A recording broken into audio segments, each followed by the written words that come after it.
convención en simple. Hola, bienvenidos y bienvenidas a una nueva edición, a un nuevo capítulo, a un nuevo comienzo en nuestro podcast en el que conversamos acerca de este trascendental proceso constitucional que tiene plebiscito de salida de carácter obligatorio. Recuerden ustedes, el próximo 4 de septiembre. Nuestro programa se llama La Convención en Simple.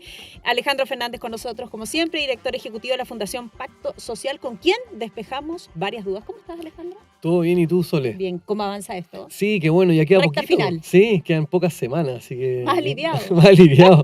Sí, además que es más fácil ir explicando con las normas ya totalmente aprobadas. Sí, sí. Así que no, pero muy, muy contento. Oye, deja de hacerte de inmediato una pregunta que he leído tanto y ya hay sobreinformación sobre este proceso, pero lo importante es que nosotros lo ponemos aquí en simple. Solo una pregunta. ¿Podría cambiar mucho efectivamente cuando el texto ya esté armonizado? Yo sabía que, y lo habíamos discutido, que ellos no tienen goma de borrar, ni lápiz para escribir, sino simplemente para ordenar. Pero efectivamente podría cambiar mucho el texto porque la aproximación primera que uno tiene con el texto es difícil de leer. No sé si porque los artículos, los 499, no están ordenados todavía o armonizados, pero no es tarea fácil. No es tarea fácil. De hecho, bueno, han disminuido a más de 120 Sí, artículos, como sí. en 377. Yo creo que pueden haber cambios porque hay cosas que eran incompatibles. Ya. Derechamente salía una norma y después salía otra que decía o se podía interpretar como algo contrario, por lo tanto ahí la Comisión de Armonización tiene que proponer una solución y eso sí es un cambio de fondo. O sea, yo creo que sí van a haber temas, de hecho, bueno, el tema de la reforma a la Constitución. La verdad es que respecto a ciertos capítulos de la propuesta de nueva Constitución no se fijaba un quórum especial. Claro. Y por lo tanto quedaba como reforma de ley simple. Bueno, ese tema lo levantaron dentro de la Comisión de Armonización y la decisión que se tome tiene que ver con un tema súper de fondo, no es simplemente un tema formal. Ya, perfecto. O sea, puede haber efectivamente cambios. Hoy día sí Sí. nos vamos a abocar a los sistemas de justicia, al sistema de justicia. Fue uno de estos de los primeros temas, además de nuestros primeros capítulos que abordamos aquí en nuestro programa La Convención en Simple. Ahora con los textos del borrador es más fácil de digerir. Quien ha hecho ese trabajo es Alejandro para nosotros, así es que vamos a partir con lo que tenemos hoy. ¿Qué cambiaría con la nueva Constitución si uno pudiese hacer un comparativo? Claro, hoy día tenemos lo que se llama el Poder Judicial, ¿cierto? Que Sí. viene desde las primeras constituciones en Chile. Esto cambia y se pasa a llamar sistemas de justicia. Sí. Y esto no es meramente un cambio de nombre, porque además, como tú puedes darte cuenta, es sistemas de justicia. O sea, Plural. exactamente, plural.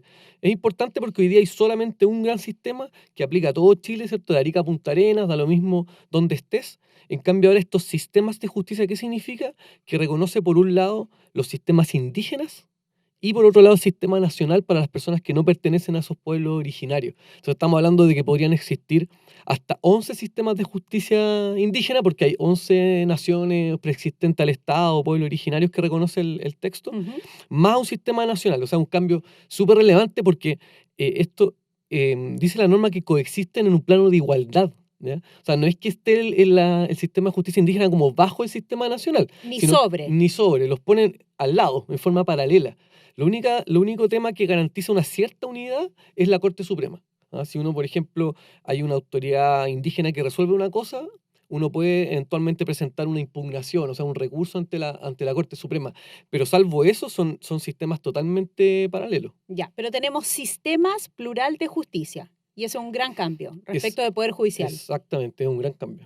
Y es un cambio también en el organigrama probablemente y cómo va a funcionar este sistema, lo vamos a ir viendo en las siguientes preguntas. Acotemos qué significa pluralismo jurídico.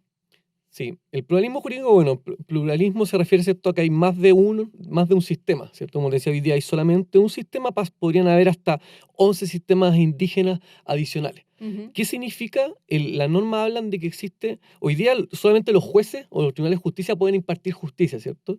Lo que establece el pluralismo jurídico es que además las autoridades indígenas pueden resolver ciertas controversias, ¿ya? No se establece con claridad. Por un lado, no sabemos exactamente cuáles son los límites de ese pluralismo jurídico, ¿cierto? Se quería promover, por ejemplo, que los temas penales quedaran fuera, ¿ya? Pero ese límite no se aprobó, por lo tanto, hoy día todavía cualquier tipo de materia podría ser resuelta por un sistema indígena. Lo mismo respecto a las partes. Se proponía que solamente rigiera respecto a personas que son de ese pueblo originario, eso también quedó abierto. Y lo más delicado, a mi juicio, Sole, es el tema de la voluntariedad. Se pedía que el sistema solamente se aplicara cuando las partes voluntariamente accedían a ese sistema. Ok. ¿Y por qué es importante? porque hoy día el Sistema Nacional de Justicia, el Poder Judicial, tiene muchas garantías, ¿cierto? Partiendo que hay una ley concreta que establece procedimientos, ¿cierto? Sabes cuáles son las sanciones, por Ujú. ejemplo, hay un juez independiente, un montón de garantías para las partes, versus este sistema indígena, estos sistemas que no tienen ninguna de esas garantías. Partamos porque no está escrito, ¿cierto? Estas normas son más bien, están en la costumbre, ¿cierto? Son protocolos, son cosas que pertenecen a ese pueblo, pero que no están hoy día escritos en alguna ley. Y lo mismo los jueces. Esta autoridad indígena no se establece que tenga que ser independiente. Por lo tanto, podría pasar que una de las partes tenga alguna cercanía con esa autoridad indígena. Entonces, como digo, ahí hay cosas que podrían haberse dejado más limitadas. Yo creo que dejaron muy abierto digamos, la posibilidad de aplicar estos sistemas indígenas. Cuando dices lo dejaron muy abierto, ¿quién debiese cerrar eso o escribir más sobre eso o acotar sobre eso? Porque lo que yo he entendido en el sistema político y en otros ámbitos temáticos del borrador de la nueva constitución es que eso lo está haciendo la Comisión de Normas Transitorias, ¿no? Donde va acotando ciertos procesos, va estableciendo más Mm. bien fechas. ¿Aquí quién debiese escribir eso? Debiera hacerlo la ley, ¿no? El La misma ley, legislador, el como decimos los... legislador. Ok. Pero igual es importante porque como la norma establece que coexiste en un plano de igualdad, eh, igual deja un poco limitado, o sea, ya hay un ámbito como que queda como gris. Por ejemplo, si tú excluyes materia, sacas el tema penal, legítimamente alguien el día de mañana puede decir, oye, pero eso no va con la Constitución, porque son un plano de igualdad, pues, o sea, el Sistema Nacional de Justicia regula las materias penales, pero también los sistemas Entiendo. indígenas. Entonces, deja un espacio gris que yo creo que era más razonable haberlo cerrado directamente, eso generaría más certeza a las personas, porque de lo que venimos conversando en las charlas, conversaciones que hemos tenido a lo largo de Chile, es de los temas lejos que genera más preocupación de las Mm, personas, porque al sí. final atenta contra la igualdad ante la ley. No, plenamente, plenamente. Y ustedes lo han podido captar eso en la fundación Sí. que ha estado haciendo, en el trabajo que ha estado haciendo la Fundación Pacto Social en todos los territorios, explicando de qué se trata efectivamente este borrador y cuáles son sus límites y cuáles son sus zonas más grises. Vamos con la siguiente pregunta para avanzar. ¿Quiénes son los jueces en este sistema? Ahí me fui adelantando un poco a la respuesta, pero Sí, pero sí, podemos son, reforzarlo. exacto, mira, sí, establece que son autoridades indígenas, que no está claro qué significa eso, lo deja súper amplio. Uno podría pensar que en el caso de los Rapanui puede ser el Consejo de Ancianos, en el caso del pueblo mapuche podría ser un lonco, pero la verdad que no hay mucha certeza. Y por eso preocupa también que una persona que no pertenece a ese pueblo originario, o incluso que pertenece, dice, oye, pero ¿quién va a resolver la controversia, ¿cierto? ¿Qué pasa si tengo un conflicto, por ejemplo, en el sur por un tema de arriendo una casa, por decir cualquier Ujú. ejemplo? ¿Quién va a resolver esto? Hoy día sabemos que es un juez que tiene, uno sabe dónde está ese juez, cuáles son las leyes, versus esto de que sea una autoridad indígena que deja, como te digo, un espacio súper de incertidumbre, que A- podría ser ese lonco, como te digo, en el caso del pueblo mapuche. Además, uno sabe quién es el juez y cuál es su jurisdicción, y eso es súper relevante, creo yo, como para la certeza jurídica. Exacto. ¿Qué función cumplirá el Consejo de Justicia? Reforcemos nuevamente eso. Primero aclarar que no tiene nada que ver con el Consejo de Ancianos que Que decía. mencionaste Sí, ese recién. era un ejemplo respecto a los Rapanui. El Consejo de Justicia es un órgano nuevo. Hoy día la Corte Suprema, además de resolver muchas cosas, por ejemplo, las apelaciones a los Ujú. recursos de apelación, los recursos de casación, tiene una facultad que tiene que ver ya con respecto a la estructura completa del Poder Judicial, hasta arriba en la jerarquía, por lo tanto, por ejemplo, está a cargo de los nombramientos de los jueces, las remociones, medidas disciplinarias, todas esas cosas los resuelve la Corte Suprema. En cambio, ahora se crea este Consejo de Justicia, que es un órgano que está fuera del sistema de justicia, ¿ya? Y que se le entregan atribuciones bien importantes. Por un lado, por ejemplo, las medidas disciplinarias, el nombramiento de jueces, remover y trasladar a los jueces, las calificaciones, todas esas cosas pasan a estar fuera de la Corte y pasan a este Consejo de Justicia. Y obviamente, como todo órgano nuevo, genera ciertas dudas. De hecho, la Corte Suprema, la verdad que le ha preocupado porque la integración de este Consejo, que serían 17 integrantes, los jueces no tienen mayoría, ¿ya? Solamente 8 serían jueces. Por lo tanto, ¿Y los otros qué serían? mira, está compuesto por integrantes, hay 2 cupos para pueblos originarios. Esto es bien interesante porque el Consejo de Justicia aplica para su sistema nacional de justicia, no para los sistemas indígenas. Y Sin así embargo, todo garantiza eh, la dos cupos, permanencia de dos dos cupos. cupos. Hay otros cupos que los llena el Congreso, que también es relevante, obviamente, porque ahí puede estar el elemento más político que hay que resguardar, y otros son funcionarios del sistema de administración de justicia, pero que no son jueces. Entonces, como decía, acá estos sistemas existen en algunas partes, no, tampoco aquí hay que generar como una conmoción, digamos, un temor injustificado, pero la composición es lo preocupante. Se manifestó el tema de que fuese mejor que hubiesen más jueces que funcionarios fuera del sistema de justicia, y la verdad que finalmente se resolvió de esa forma. Y eso obviamente siempre, ¿por qué genera incertidumbre? Porque siempre hay que proteger probablemente el valor más importante de la justicia, Sí, que es la claro, independencia, la ¿cierto? La independencia. autonomía del Poder Judicial. Entonces, obviamente, cuando un órgano que está fuera del sistema puede hacer nombramientos de jueces, etcétera, se puede un poco ver ese riesgo de que se altere la independencia. No, y puede transformarse allí o puede haber un factor político, ¿no? En el nombramiento de cada uno de esos integrantes. Bien, ese es entonces el Consejo de Justicia con su respectiva función. Ya te preguntaba quiénes componían este Consejo de Justicia, eh, que quiénes lo elegían allí, hazme el recuerdo. Sí, antes de eso, también aclarar que hoy día también el sistema tiene problemas, solamente para ser Sí, claro, o la sea, Corte Suprema y hoy los di- integrantes y, de la Corte y Suprema claro, además el también. presidente también, el gobierno participa en los nombramientos, entonces, Exacto. entonces yo creo que hay que buscar una tercera solución, ni la Ya. actual ni la que Ok, se propone, ¿ah? ok. Yo creo que no se hace cargo bien del problema. Respecto a los integrantes, porque como decía, algunos son jueces, 8 son Sí, de los sí. 17, otros 5 son nombrados por el Congreso, otros son 2 de la administración del sistema de justicia, son funcionarios del sistema, no del Poder Judicial, sino del Sistema Nacional de Justicia, y hay otros 2 que son integrantes de pueblos originarios. No, si eso me quedó claro, pero los que son jueces propiamente tan, ¿son elegidos por ellos mismos? Ah, sí, Ya, sí, ok. exactamente. Porque tú mencionabas recién, era buena esa aclaración, que hoy día el presidente también tiene la facultad, ¿no?, de elegir algunos de los miembros de la Corte Suprema, lo que también induce a que pueda haber efectivamente algún interés político en ese nombramiento. Vamos con la siguiente pregunta para seguir comprendiendo estos sistemas de justicia. ¿Cómo se implementará el concepto de paridad y perspectiva de género en el sistema de justicia? Que es una de las cosas más complejas, también lo hablamos en uno de nuestros primeros capítulos respecto de que, claro, vas a sacar a los jueces porque son hombres y ya no van a poder estar allí presentes. ¿Cómo administras esa paridad? Sí, de hecho, también la Corte Suprema ha levantado este tema, tanto por la paridad como por el límite de edad, ¿ah? Ah, Porque sí, decían sí, muchos jueces sí, tendrían que salir, digamos, de un día para sí. otro, por eso Se reguló las normas eso. transitorias son tan importantes. Claro, respecto a la paridad, por un lado, es importante cómo se aplica, porque se entiende el espíritu, ¿cierto? Que haya más participación de mujeres en el sistema de justicia, cosa que me parece positivo, A mí ¿cierto? también, yo creo que Pero, eso es bienvenido. claro, pero igual al momento de aplicar la paridad hay que tener cuidado porque, por ejemplo, en los tribunales de familia hay más mujeres que jueces hombres. Por lo ¿Eso ha tanto, sido histórico, Alejandro? tengo la impresión de que sí. Sí, yo Ya. diría que en general uno ve más hombres en tanto las Cortes de Apelaciones como la Suprema, en tribunales superiores, pero a nivel de tribunales de familia, por ejemplo, hay más mujeres. Entonces, obviamente la paridad no debería generar un perjuicio para esas mujeres y al revés también, donde hay más hombres, debería un sistema más bien una transición, ¿ah? Y respecto a la perspectiva de género, primero, hoy día ya se aplica la perspectiva de género en los tribunales. De hecho, hay un manual, si uno lo quiere buscar en internet, que establece la perspectiva de género y en ese sentido se entiende que al momento el juez de tanto como ponderar la prueba, ¿cierto? Conocer los medios probatorios, como al momento de fallar, tenga en consideración la perspectiva de género. Pero otra cosa es cuando se establece constitucionalmente, ¿ah? ¿Y por qué otra cosa? Primero, porque pueden haber otros enfoques que también sean importantes y no quedan al nivel constitucional. O Claro. sea, por ejemplo, también diría, bueno, respecto, no sé, a una persona inmigrante, una persona con discapacidad, bueno, también hay enfoques que tiene que darle el tribunal y sin embargo, este quedaría por sobre ese.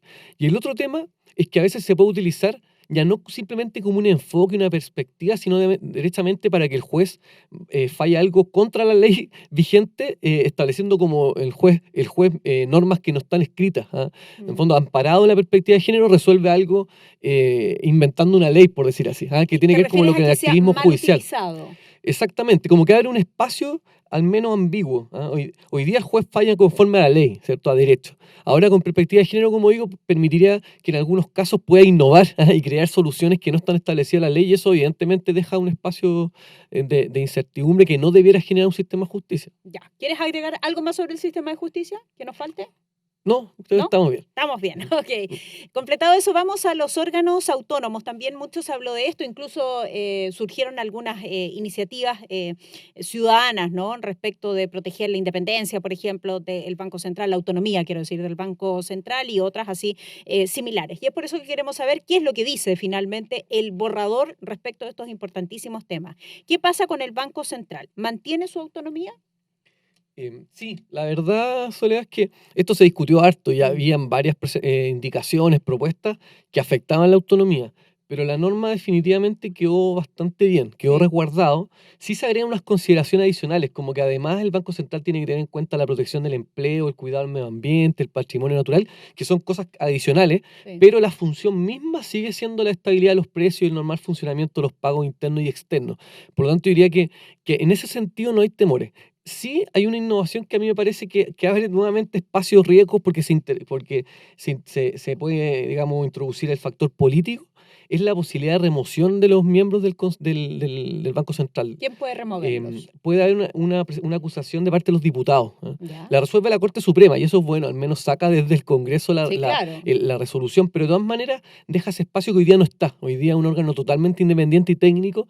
Aquí, en cambio, podría eventualmente sufrir una presión política, ¿cierto?, del Banco Central bajo el riesgo o el miedo a que pueda ser acusado. ¿Y qué nos dice el borrador que tienes aquí en amarillo respecto de por qué podrían acusar eventualmente a los Sí, miembros eso es del Banco importante. Central? Dice que cuando un acuerdo que se haya tomado haya sido la causa principal y directa de un daño significativo a la economía del país. ¿Ya? Es bastante gris, digamos, la definición es muy discrecional, da para mucho. Como digo, ahí yo creo que no sé si era necesario, sobre todo porque uno tiene que ver las instituciones cómo han funcionado. Y el Banco Central es de las instituciones que funcionan bien, entonces uno dice, si está funcionando bien, ¿para qué la vamos a ¿Para qué arreglar? cambiarlo? Claro, Exactamente. ¿para qué cambiarlo? Ok, pero sí mantiene su autonomía y en eso hay que ser muy justos. Yo también lo he escuchado en parte de otras voces expertas en esta materia.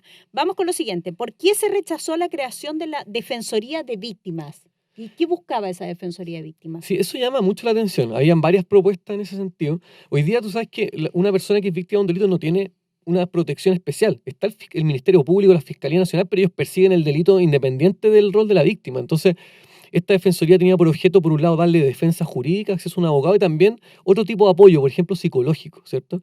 No se aprobó y ahí hay distintos argumentos.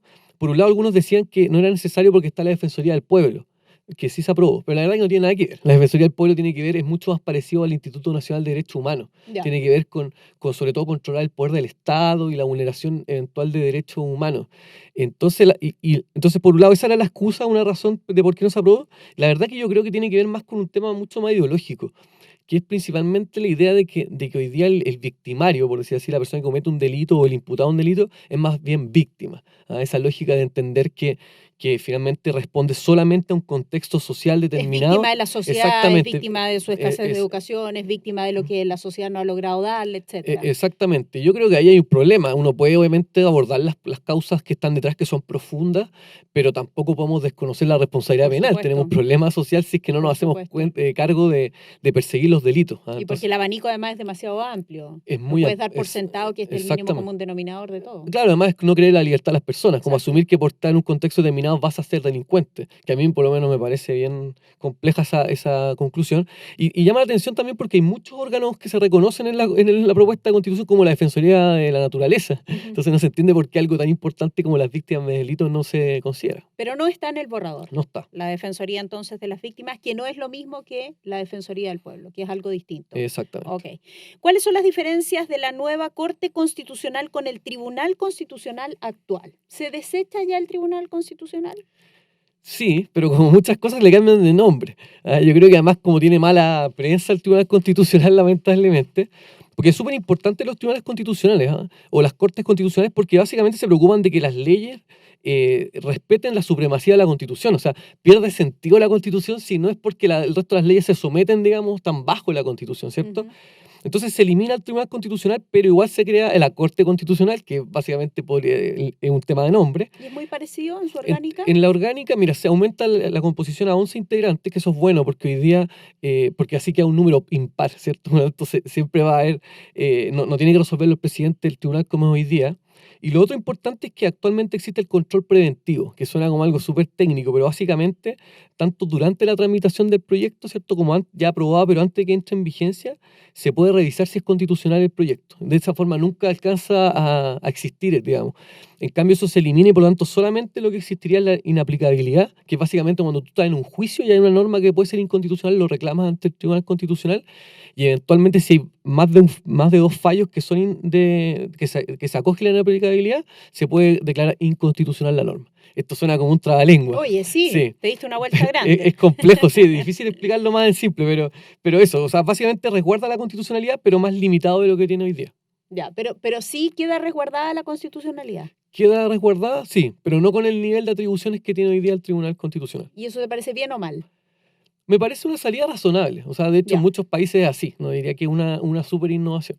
Ya, perfecto. Entonces hemos repasado lo que tiene que ver con el Tribunal Constitucional, repasamos recién también lo que dice en relación con otro órgano importantísimo como es el Banco Central y su respectiva autonomía, la Corte Constitucional o el Tribunal Constitucional actual y también los sistemas de justicia. Parte entonces de lo que es el borrador. Alejandro, llegamos al final del programa. ¿Algo más que acotar o estamos? Estamos ok. Estamos Muchas ok, gracias. porque estamos en tiempo. Una vez más se acaba el tiempo, así es que 1.000.000 de gracias a todos ustedes por haber estado aquí con nosotros. Recuerden seguirnos a través de MOL TV. 1.000.000 de gracias también a todos aquellos que están pendientes de la transmisión que hacemos a través de este sitio, de Spotify, de YouTube, buscando todos los aspectos que tiene este borrador con nuestro programa La Convención en Simple, un programa apoyado por la Cámara Chilena de la Construcción. Nos vemos, Alejandro. Muchas Nos gracias. vemos. Chao. Chao.